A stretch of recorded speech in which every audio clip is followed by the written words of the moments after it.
Welcome back, everyone, to another episode of the Ag View Pitch. Today you have Shay and Karl Shlagel. Karl, you are located in the infamous, beautiful, lovely Waldorf, Maryland. Is that correct? That's a fair statement, I reckon. Yeah. Yeah, so out on the East Coast there, and we had actually gotten connected. I followed along with content that you post on X, and you have a lot of really interesting things going on in your operation. I was hoping maybe you could just take a couple minutes to give the listeners an overview of where you're located, who your truly market audience is for the crops and vegetables that you grow there, and kind of what your farm operation is all about. Yeah. I mean, we can get in the weeds on this real quick and do a whole episode, but we are a Maryland Century Farm. We're here in Waldorf, Maryland, it's a bedroom community for the federal government. We are quite literally 23 miles from Capitol Hill in Washington, D.C. Um, our people came here back in 1911. They were new immigrants to this country, and this was the direction that they came in. Um, which is always an interesting story of why people go different places. Um, but Southern Maryland has and was traditionally a tobacco growing region, and tobacco was the main crop that was grown. When the buyout occurred started in 1999, and that was the money from the tobacco restitution fund from the federal government. Maryland made the decision: let's get our farmers out of growing tobacco. Um, and it was all smaller size. Don't think of like big fields that you see in North Carolina and Kentucky. Smaller acreage fields. Um, we grew, I think, around 70,000 pounds, but we had transitioned away from tobacco back in 88. Like 88, 89 was the last crops because the market was going down. My father had recently decided he wanted to come home and farm full time. Um, and we transitioned. That was a big transition for us. And we started raising a few vegetables, and then it was raising a few more.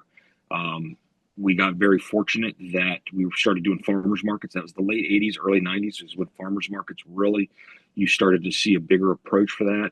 Local food, you were starting to hear those words being used both by chefs, some of the local grocery stores, not national chains, but local chains, because you still had a lot of local groups and not these big conglomerates that we see today. We're at the point now. My father still is very much in charge and runs the day-to-day operations. He likes to say he's in a state of semi-retirement and consultancy. Yeah. But I farm with myself and my two youngest brothers. Myself, I worked off the farm for the most of my 20s and into my early 30s, and the opportunity presented itself to come home full time, and I took advantage of that, which was ultimately the goal. When I used to work off the farm, people used to joke, Karl can't do this or Karl can't do that because he's too busy farming full time to even do the job that he has right now. Um, where we are right now, we grow about probably 150 acres of fresh market vegetables. None of that's cannery. That's all going to be hand pick, sort pack, the majority of which stays within 90 miles of the farm. So DC metro area, huge population center, huge consumer base. It goes through grocery stores, brokerage houses, high-end restaurants, a little bit of everything. And then we still do, I guess, about 5 farmers markets a week on average. And really, the farmers markets, it pays myself and my brothers. That's the cash flow that comes in that allows us to be here Monday through Friday and grind and drive the wholesale side of the business so that we can cash flow ourselves. Yeah. And they're a joy. I mean, we used to joke that you work all week just so you can go see your customer Saturday morning. Yeah. So it's really nice to be able to do that. And in addition to the farmers markets, we have a couple crops that are primarily pick your own: strawberries, blackberries, pumpkins. So we do see a lot of on farm customers. I hate using agritourism for those because it's not. It is and it isn't. And you get into the weird legal definitions when you say agritourism because the government's trying to regulate everything and put things into buckets. But I don't see it as tourism. I see it as people are paying me to harvest my crop, Yeah. which is a beautiful thing. And then my wife and I run an on-farm market, and that's kind of what helped bankroll me to be able to come home and farm full time. Anytime you're trying to bring the younger generation home, it's how do we give them a piece of the pie? And I think the easiest answer to that is you need to grow the pie a little bit bigger. You can't cut the slices any thinner. You need to make the pie bigger. So, on that note, how many other farm operations in your area do what you and your family does? Realistically, if you look in our county, which is Charles County, one or two maybe. I mean, you have to look at the whole state as a whole of Maryland. Maryland not known for being an ag state, although we are, um, but just different avenues. You know, the eastern shore of Maryland and the Delmarva Peninsula. It's all about the broiler industry Mhm. and the chicken houses, and you know all that grain is raised to go into those houses. But you probably have less than 50 medium to larger scale vegetable or fruit and vegetable operations that are either going into wholesale channels, have the wherewithal to go into wholesale channels. But then you've got a lot of your smaller scale market gardeners that do your farmers markets and different stuff like that. And that's one of those things. For years, we've butted heads trying to get into new markets where, you know, when we used to do a lot more markets back in the late 90s and early 2000s, where it was the pushback was from the guy working a third of an acre. Well, they're too big. They're too big. They're too big. Mhm. You know that's a whole other conversation that can be had. And I mean that's the definition of and you guys out there in farm country, you know, you probably will look at what we do and be like, God, they're barely farming. But um, the amount of equipment, the amount of resource that it takes to do this. But the backside of that is what we can make per acre doing specialty crops versus commodity is teetotally different. It's a different language. So, you mentioned 150 acres, and the number doesn't exactly matter, but is 150 acres, is that too big in people's eyes today? Or, when you go to the farmers markets, in addition to the wholesale uh, sales that you're making out there, is 150 acres too big? Or what's the relative scale here for the listeners? I don't think so at all. That is a manageable amount, and we're always trying to increase that a little bit. We have the benefit that not all of the land here on the home farm is in vegetable production. We've got probably 20 acres in alfalfa right now, and we've backed off the amount of grain that we raise. We still do raise a little bit of wheat, still raise a little bit of rye, but most of that goes into as cover crop. Maryland is a big cover crop state, Mhm. but then we've got rented land that's got like this year. Mostly in Milo. Um, Deer pressure is a son of a gun. And now you guys, oh, we got deer. You don't have deer like we got deer out here. No, no. Anybody It's listening that ridiculous. hasn't been to Maryland, you could go out there and shoot deer kind of like you swat flies in the Midwest, and you probably still wouldn't make a dent. We've been under crop damage permits since '89. Hmm. I mean, it's just even when if you think you have them under control, you don't. Um, a farm that is in soybeans about I don't know 15 minutes from here. So you wouldn't be out of line saying that those deer probably work that farm and work this farm.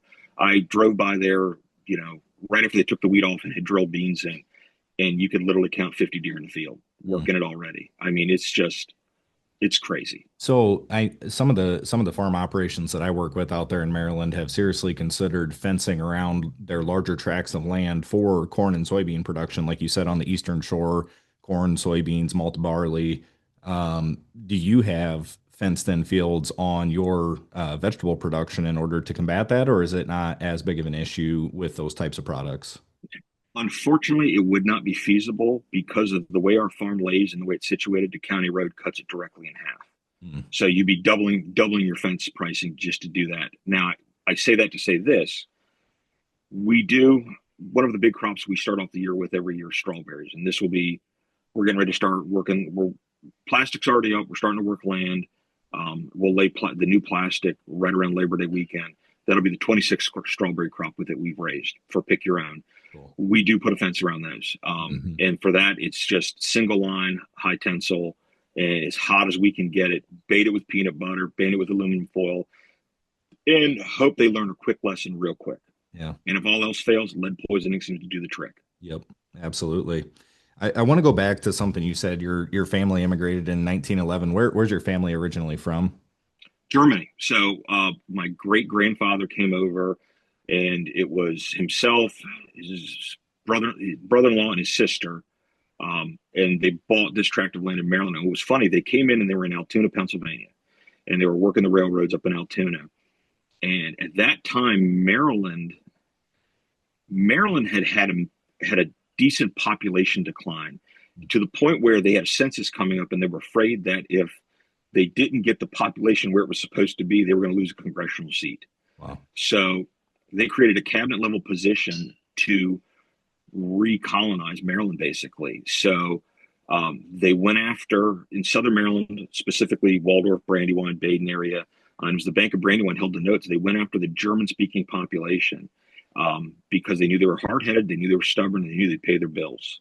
And it's funny, you can see some of the old sale flyers online, but they would always advertise, good farmland, cheap farmland, um, and then they would always reference how close it was to the nearest Lutheran church or Catholic church. Mm-hmm. So where our farm situates, our family parish, you can at 6 p.m. hear the Angelus play if the leaves are off the trees. That's how close we are. Wow.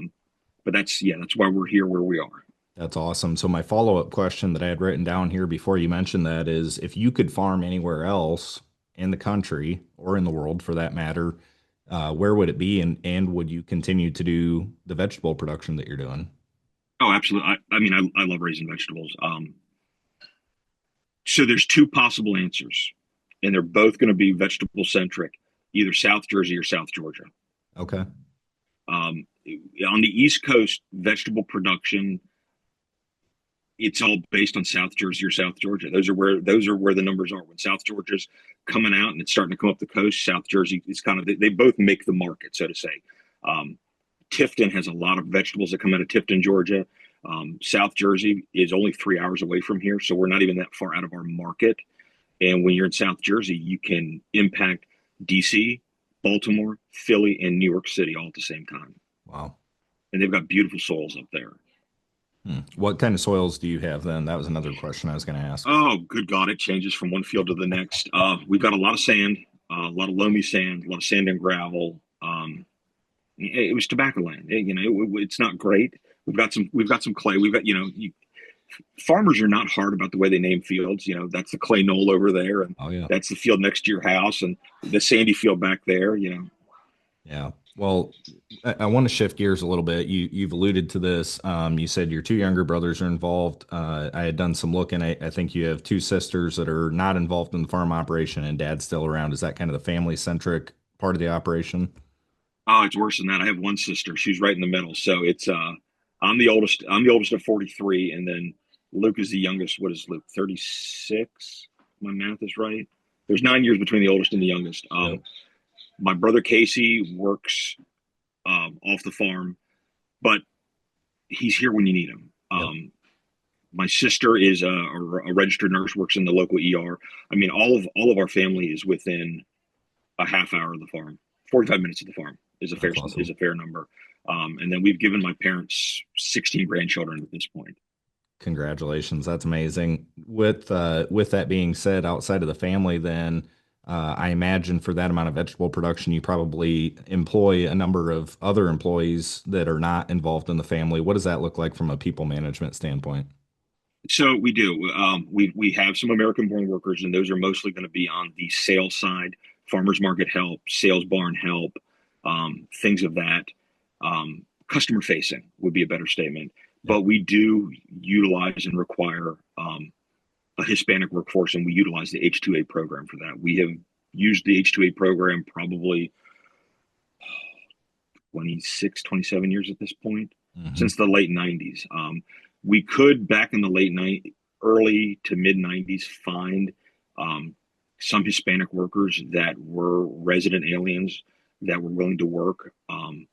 But as the population center has grown, anybody that could be potentially a farm worker or do this sort of work, there's so many other job areas that are calling them. So we require a reliable workforce. We need to know that they're here.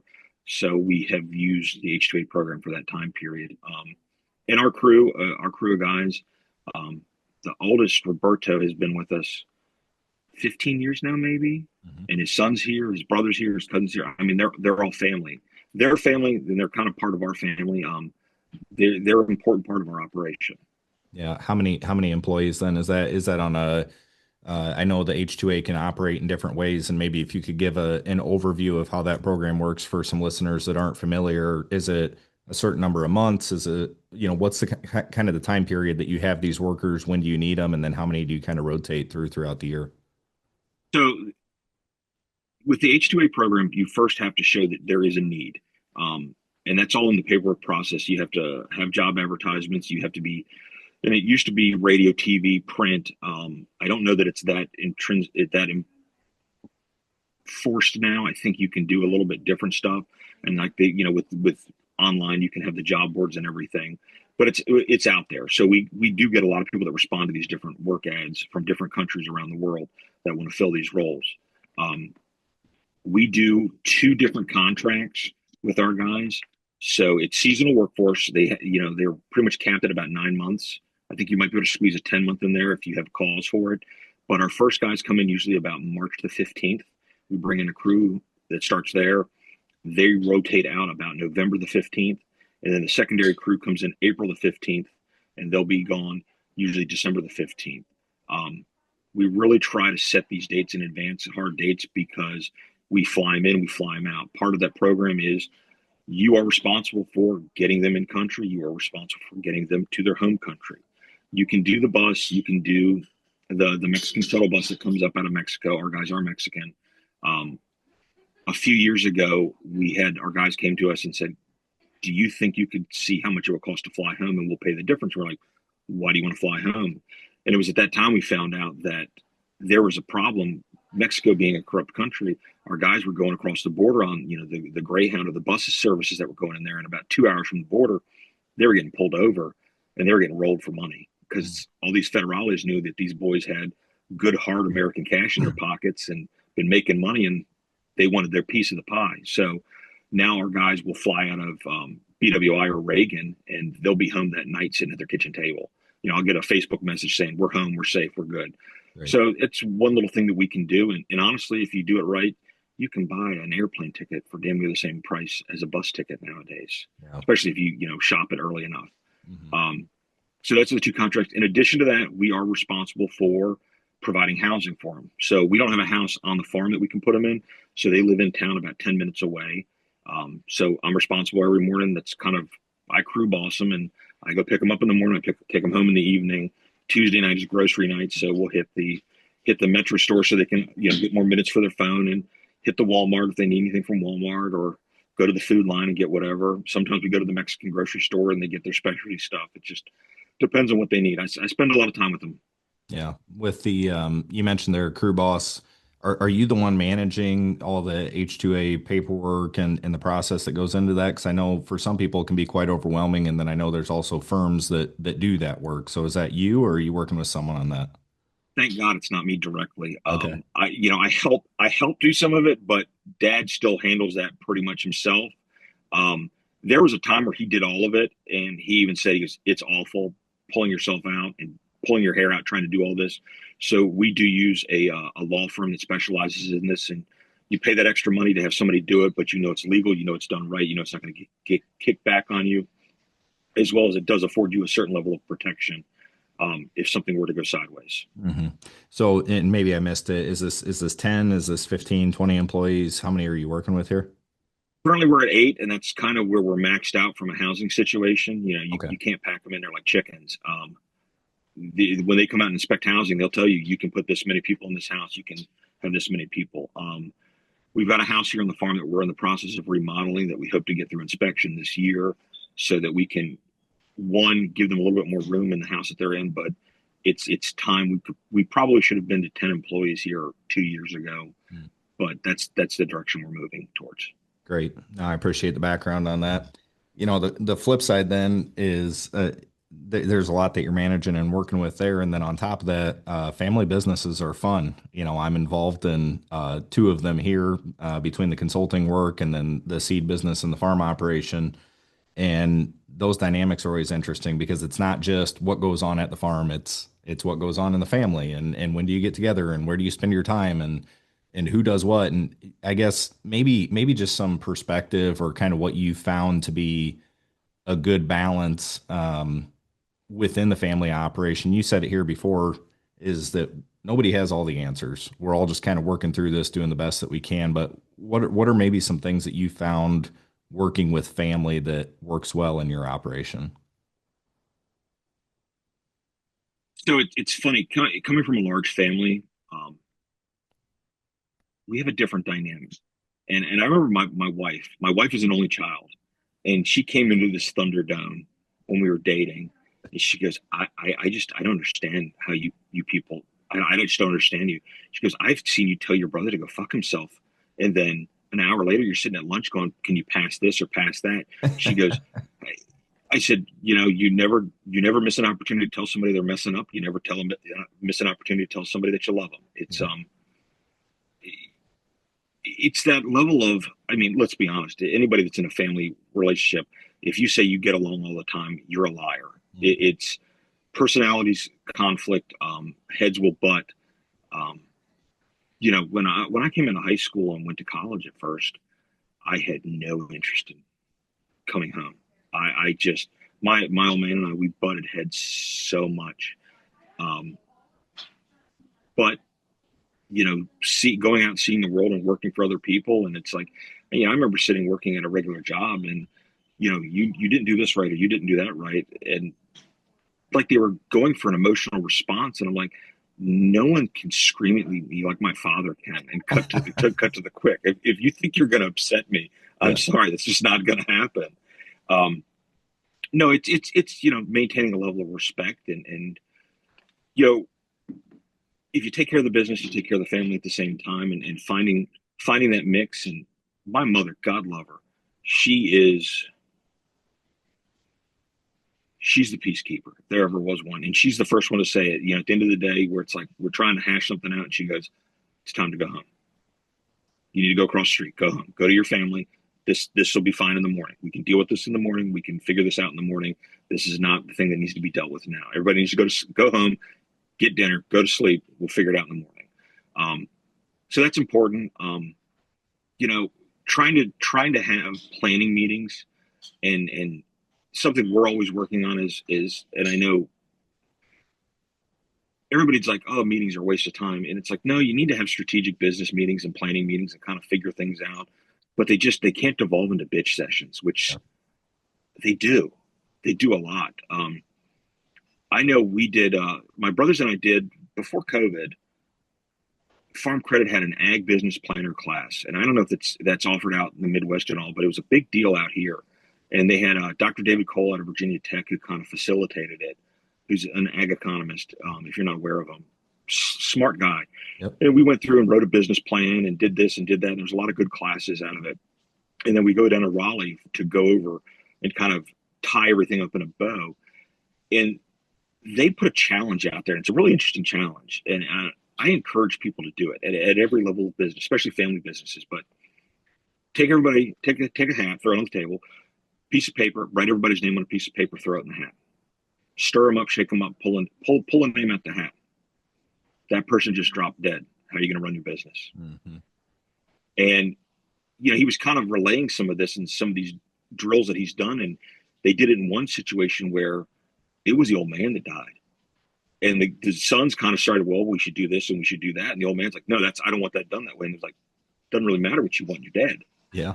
So that's just that interesting perspective of how are we going to run things, and how are we going to do things. And when I worked off the farm, I worked in retail management, which gave me a really good perspective for coming back, because I did inventory management, I did loss prevention, I did merchandising, but I worked with a lot of people. I did some HR, did hiring, did firings, did a little bit of everything. So it kind of rounded me out with figuring these things out. But I remember as up and coming, and I was a farm kid who kept getting promoted and kept getting paid more because I knew how to work and I didn't mind working. But I was sitting there one night kind of full of myself, and was talking with a manager that I really respect to this day, a guy by the name of Eric. And I made a comment about, yeah, y'all wouldn't know what to do if I wasn't here. And Eric stopped and looked at me and goes, I want you to think of this. And he goes, this is important, and you need to remember this. If you go out tonight and get in a car accident and get busted up, die, incapacitated, coma, you know what's going to happen tomorrow? Those doors are still going to open at 8 o'clock in the morning. Mm-hmm. The work still goes on. No matter tragedy strikes, we see it all the time, and we always revel in it when we look at Facebook reels about, the farmer who's in a car accident and all the neighbors get together to make sure his crop gets harvested for the family, or the GoFundMe's that happen to make sure that the kids can still get school clothes to go to school. It's, as a community, we do a lot in this area, but we have to remember that, nothing is guaranteed. Nothing is promised. Mhm. The only promise we have in life is death. So And it's what we do taxes. between now and then.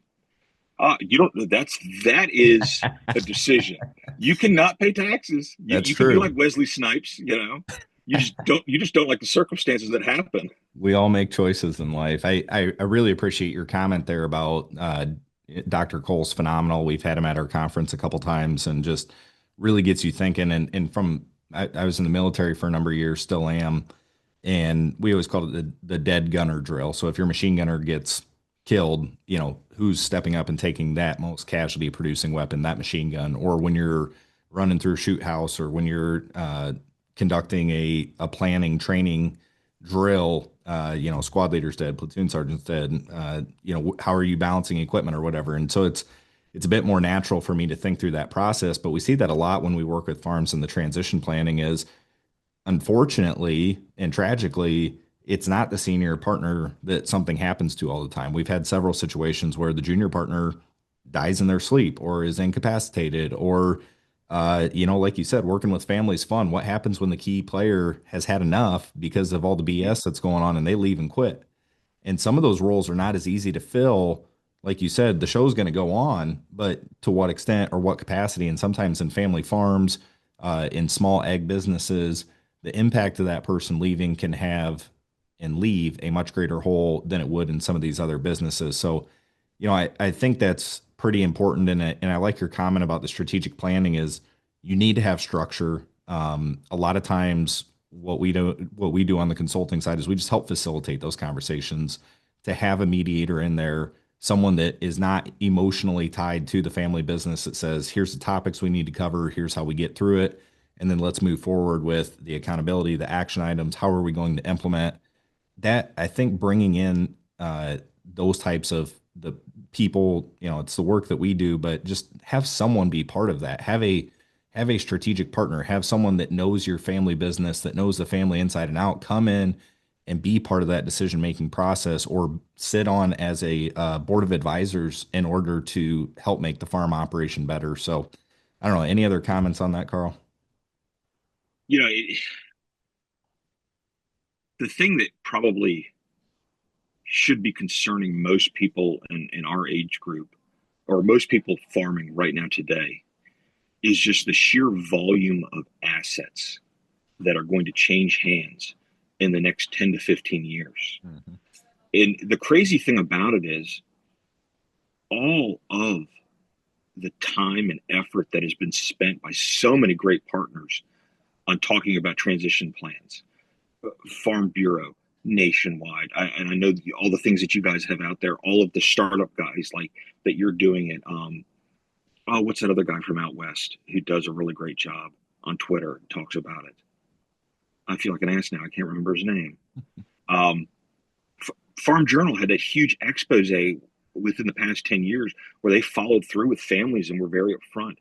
There is no silver bullet approach to this. Mhm. Transitions are hard, Yep. and it's harder here because you've got some farmers that plan for it and do a great job. You've got some, and I heard an older Farm Bureau member recently say, made the comment about, well, he had a plan. It was not to have no plan at all. And I'm going, who is that fair to? That's how farms get destroyed. That's how farms get sold for housing and solar panels and everything in between. And it's having those hard, honest conversations, and they can't be forced. You've seen the horror stories of people saying, I just kept asking them, what are we going to do? What are we going to do? And then the old man had a tizzy fit about it. He goes, you can deal with it when I'm dead and gone. Yeah.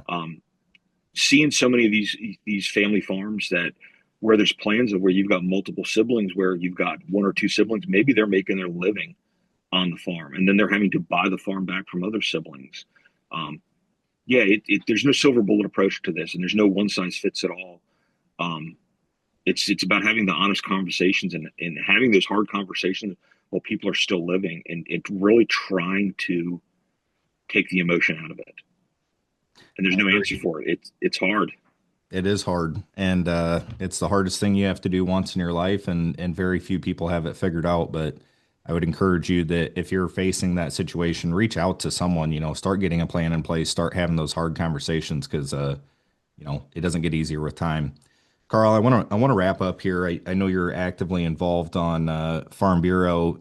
I think your proximity, or this is maybe more of a question, does your proximity to policy, to DC, to being on the East Coast where you have a higher population density, does that drive you to be involved in things around ag policy, or is that something that you just have naturally enjoyed and pursued over the years? It's not even over the years. This is more recent than anything. Okay. University of Maryland and through the Ag Extension has a program called LEAD, LEAD, Hmm. and I know there's multiple states have it, and in Maryland it's a big deal, and it's about getting around the state and understanding more of, and you see things that you don't normally get to see. You can't drive up to the port of Baltimore and say, hey, I'd like a tour. It opens doors and opens up pathways, and it was the whole key of the program was to create leaders for both in the agricultural community and the rural community, and the organizations that support it. So I went through it. We were the COVID class. We literally took a 2 year program into 4.5 because of COVID and the Hmm. shutdowns. But I kind of took away from it when it was done. Of all right, I need to step up. I need to be more involved. So I remember I called my county farm bureau president and I said, "Hey, I want to get more involved." And I'm going to say something that I know a lot of people do with across the country. Of, well, we'll see if one of the old people wants to step aside so you can be more involved. Yep. And I was like, okay, that's really, really, really invigorating. Quite And then ensuring. literally, I got a day later, I got a call from a good friend of mine, and she said, "I heard you want to be involved." And I said, "I do want to be involved." She goes, "Don't worry about the county." She goes, "We need another board of director on the state level to represent Southern Maryland. How would you like to do that?" I said, this isn't a popularity contest. I don't feel like campaigning. She goes, "Oh no." She goes, "Once your name was floated out, everyone has already said yes." Great. So I was elected to cover the Southern Maryland region. We have two representatives for our five Southern Maryland counties, which is all the counties south of DC, Southern Maryland. And then I've been on the board now, coming up on 3 years now. Yeah, it'll be 3 years this year coming. Um, and it's been wonderful getting to understand more of what's going on and be more involved and help writing policy at the state level to maybe even feature in national policy. And then a year ago, I got involved with the PAL program through AFBF, which is Partners in Advocacy Leadership.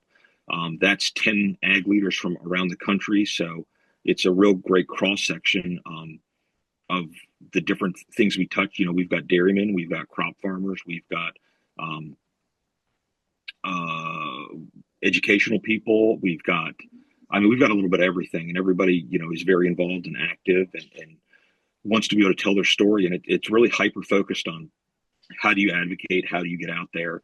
And I know part of the reason they love me is because they don't have to fly me into DC. You're already there. I'm right here. So I have been asked to be involved and to talk about things. And part of the other thing is you can't always say yes. Sometimes you have to say no. Like they wanted me to come up and do something the first week of June. And I was like, guys, we are just way too busy getting plants in the ground right now. I hate to say no, like there's this obligation, you have to be involved, but like my father says, and it's important to remember, the first word in Farm Bureau is farm. It's Hmm. not bureau, it's farm. Yep. You got to take care of your own business first before you can go out and try to help everyone else's business. That's And some great advice. keeping that in mind.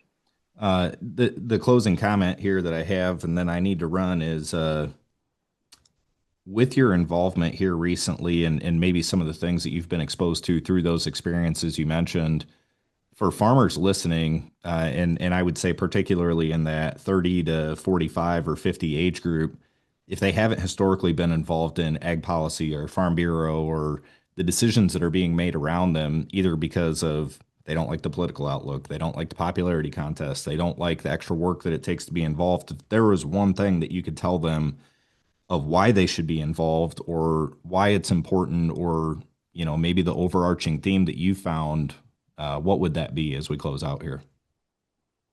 This is a fun one. I love having this conversation. So I'm 43 years old. I'm not a young farmer anymore. What young farmer cuts off at 35 years old now. So I'm not a young farmer, not an old farmer. I'm that in between stage where we're expected to just kind of sit back and wait to have our voice. We don't have time. You do not have time to be told that you're old enough, that you're important enough to have a voice. You need to get involved. You need to speak up. We don't have time as a generation and as a group of people to wait till we're 65 to try to change the world. If there's things that we know that we need and there's things that we know that should be different, it is our responsibility, it is our duty to do things right. The greatest crop that I'll ever raise isn't out in the field. It's the next generation. What kind of a world, what kind of an industry, what kind of a farm am I trying to leave my children? I'm trying to make things easier on them so that they can have a better life than I had. And that's why I do this. It's not for me. It's not to see my name up in lights. I don't care. I don't like seeing myself in pictures or on videos or I hate the sound of my voice hearing it, listening back. I want to try to make a difference so that my children can have a better way of life, so that they can farm more productively than I am, so that they can farm more profitly. No, that's not even a word. What am I trying to say here? Profitably. Profitably. God, muttering. But those are the things we need to do. All the other stuff is noise. Solar is noise. Um, Carbon credits, it's noise. It's all out there. You want to keep farms and farms, make them profitable. That's the best thing you do. That's the best way to preserve a farm is make it profitable. Amen. Amen, Carl. I think that's a great place to wrap up here. I'll leave you with this. If someone wants to check out, I know you have a great website. You're on X as well. What's the name of your website for people to follow along with what you have going on there? So I've had to create a website for this PAL program. So it's for me personally, it's Karl Shlagel, KarlShlagel.com. Very easy to find. You'll forget how to spell my name, but I prefer to be on Twitter or X or whatever you want to, Elon's thing, whatever you want to call it nowadays. And I'm not political. I'm not going to have those conversations with you. I'm just trying to highlight and focus and show you what I do, my little corner of the agricultural community and how I farm. So it's K_Schlegel, Shlagel. And then, of course, you can find our farm last name. We're very unique. Schlegel Farms LLC, and we're online and on Twitter and on Facebook and all those things. Carl, this has been a great conversation. I appreciate your perspective. I appreciate getting connected here, and I know the listeners are going to get a lot of value out of what you provided. So with that, Carl, thank you so much, and thank you everyone for listening to another episode of the Ag View Pitch, and we will catch you next time.